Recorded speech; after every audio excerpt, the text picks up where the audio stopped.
Low-cost housing sa loob ng exclusive subdivision. Ito po ang Elin House model na matatagpuan po sa Bright Homes. Dito po yan sa Santa Maria, Bulacan. Meron po siyang floor area na 33.9 square meter at meron po siyang lot area na 38.5 square meter na meron po siyang carport provisions. So tara, quick house tour tayo. Mga kabahay, ito po ang exterior appearance ng Elin House model. Yan. Meron na po siyang one carport provisions. At bare type po ang turnover niya. Mamaya po papasukin natin yung kanyang loob. Ito po yung loob ng Elin. Yan. So bakal po yung hagdan niya. May first coating na po sa loob, mga kabahay. Ito po yung sa CR.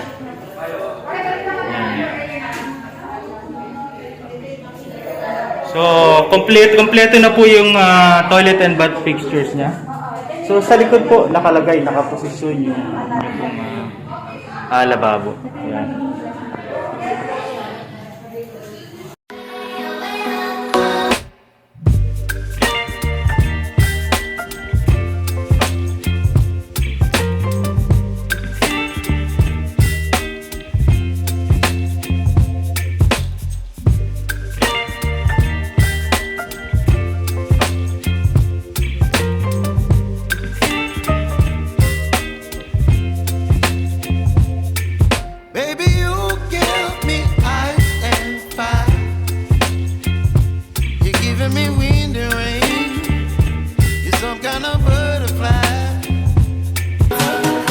Okay mga kabahay, ang Elin House model po ay nagkakahalaga ng 1.140 million sa total contract price.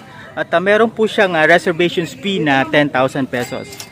Meron po siyang equity na 6 months for 6,800 pesos po. At ang magiging monthly amortizations po ninyo sa Pag-ibig ay 6,500 to 7,000 pesos po.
Napakarami na po mga bahay na nakatayo dito sa Bright Homes mga kabahay. At pagkakaalam po natin na sa 100 hectares po itong subdivision na to, na it consists of 3 subdivisions.